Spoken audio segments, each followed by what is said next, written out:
Perkenalkan, nama saya Santi Cantika. Dan perkenalkan, nama saya Windy Maulana. Pondok Pesantren Darul Hikam terletak di Jalan Kiang Roke Pahlawan, RT 3 RW 11, Desa Kiang Roke, Banjaran, Kabupaten Bandung, Jawa Barat.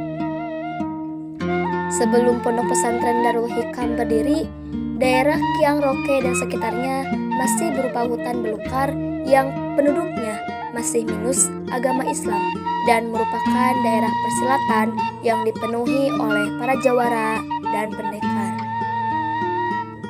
Kemudian disebarluaskan ajaran agama Islam di Pulau Jawa oleh Wali Songo, mulai bisa menembus daerah Kiang Roke. Di antara putra daerah Kiang Roke itu adalah Kiai Haji Lukman Abdul Ghani yang setelah kembali dari Pondok Pesantren Sukamiskin, Bandung pada tahun 1925, beliau mulai merintis dakwah Islamiyah melalui jalur pendidikan Madrasah Takhosus Diniyah Salafiyah. Dakwah Islamiyah terus berlangsung, tidak hanya dapat dipertahankan, bahkan maju setapak demi setapak.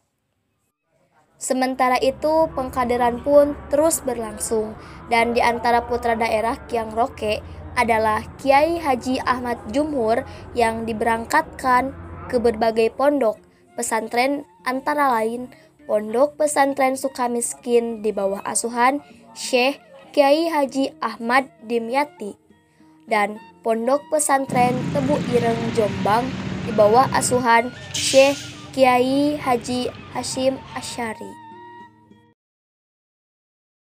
Jadi kalau menyebarnya agama Islam di kita di Kiang Roke yang dulunya memang ini gersang, dalam arti gersang itu bukan suasananya ya, arti gersang mereka belum mengenal ilmu agama. Nah, pendiri kita itu karena yang dihargai, ditakuti di sini itu adalah ya kalau kata orang hukum rimba, yang hebat itu yang kuat. Nah, pendiri kami itu hebat juga di silat. Jadi germah tos ngaos natiasa jawara di gitu. Jadi ya mereka lebih apa istilahnya segan, maka lebih mudah juga menyebarkan agama Islam. Jadi memang awalnya yang tadinya apa orang tidak tahu, tapi karena kesungguhan mulai dari tahun 25 itu ya mulai merintis sama kehidupan Abdul Ghani dan animonya bagus, maka mulailah kita atau dalam hal ini pendiri-pendiri kita itu menjadi calon penerus. Dengan apa caranya? Diberangkatkan ke berbagai beberapa pesantren jadi untuk menyebarkan dakwah. Setelah itu baru pulang ke kampung halaman, disuruh di sini untuk menyebarkan. Dan justru pernah yang saya terima dari guru saya. Jadi dakwahnya itu dakwah bilhal, bukan dakwah bilisan, bukan ngomong gitu, tapi dengan praktek. Dulu pernah ini sumbernya dari guru saya. Jadi menyebarkan agama Islam karena di sini masih kental dengan apalah nyuguh gitu. Nyuguh kalau mau panen teh sok nyuguh gitu. Kalau mau panen raya ya sawah itu nyuguh lah. Satu hari pernah itu yuk sudah. Jadi kalau masih ada di mana-mana juga sampai sekarang. Jadi si Fulan itu dengan Ake sama-sama punya sawah. Silakan kalau hasil panen kamu sedikit, hasil panen saya banyak, maka ayo masuk Islam teh ngaji lah gitu ya, karena kan udah Islam cuma Islamnya ya cuma inilah gitu hanya KTP itu. Tapi itu dikersakan panennya itu lebih bagus ya orang lain, bukan pendiri kita. Udah kan mereka menyuguhkan gitu, tapi udah patah arang beberapa bulan berikutnya ya udah kalau kita taruhan ya taruhan gitu, tapi dengan bilhal sok nyuguh itu enggak ya. Kemudian pas panen berikutnya justru memang ya lebih banyak hasil panennya. Dia yang biasa melakukan ritual itu ya udah kalau begitu ikut gitu. Jadi dakwahnya seperti itu, enggak putus karena kalah kemarin sekali, nah udah ini enggak. Kemudian sampai sekarang itu penyebarannya bagaimana ya, alumni terbaiknya itu di Darul Hikam itu selalu di apa istilahnya, dirangkul dalam arti Darul gitu. Ini ada siswa yang potensial santri, kita asuh, kemudian kita bina di sini dan juga disuruh untuk membina. Jadi kadang untuk menyebarkannya santri-santri itu disebar ke beberapa kampung. Jadi ada yang disebut dengan, kalau mahasiswa itu KKN, di kita ada disebut dengan PPM, pengabdian pada masyarakat.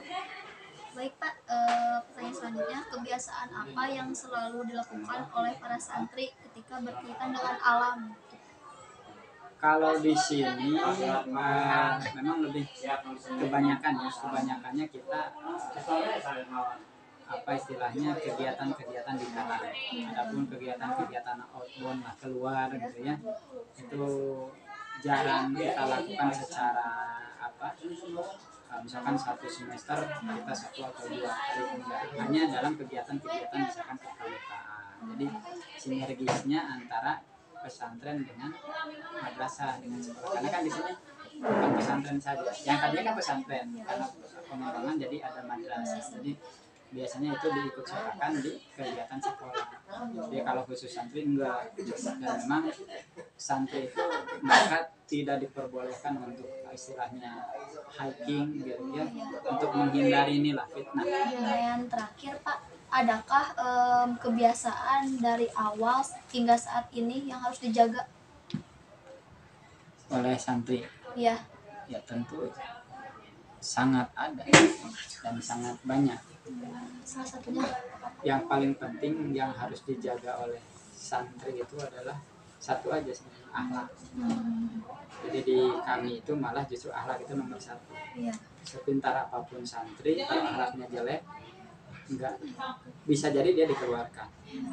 Jadi yang dijaga itu benar-benar akhlak ya. Karena ketika kita ingin belajar ilmu maka pelajari dulu akhlak ya. Jadi maksudnya yang dijaga itu yang paling penting akhlak. Tapi yang kebiasaan apa yang biasanya dijaga? Kalau kebiasaan dalam arti kegiatan sehari-hari ya mereka pembiasaan. Nah, seperti udah bangun jam 4 itu udah harus bangun semua, kemudian sudah siap sholat subuh berjamaah, beres subuh berjamaah biasa kita ngaji pesantren dulu, keluar kurang lebih jam 7, jam 8 belajar sampai duhur, madrasah, nanti sambung lagi madrasah misalkan sampai jam 2 gitu. Nanti sambung lagi jam 4 ngaji lagi, dan pada maghrib pada isya ngaji lagi. Jadi pembiasaannya seperti itu ya.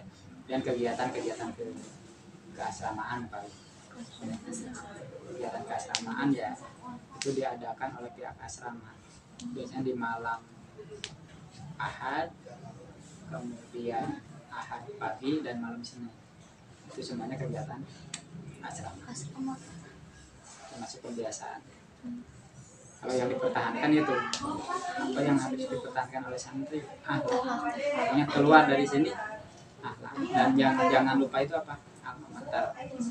Kemudian motonya apa? Motonya kalau salah satu putra pendiri ya, salah satu putra pendiri barusan juga Bapak Santiago, beliau bilang begini, ada konsep seperti orang Minang, orang Padang, alumni pesantren. Jadi kalau kalian puas dengan pelayanan kami di pesantren, maka ceritakan ke orang lain. Tapi kalau kalian mendapatkan sesuatu yang tidak enak di pesantren ini, pesan-pesan yang jelek, sampaikan ke kami. Jadi jangan disampaikan jeleknya ke orang lain, bagusnya ke kita. Tapi sampaikan yang bagusnya keluar, jeleknya ke kami. Gitu. Jadi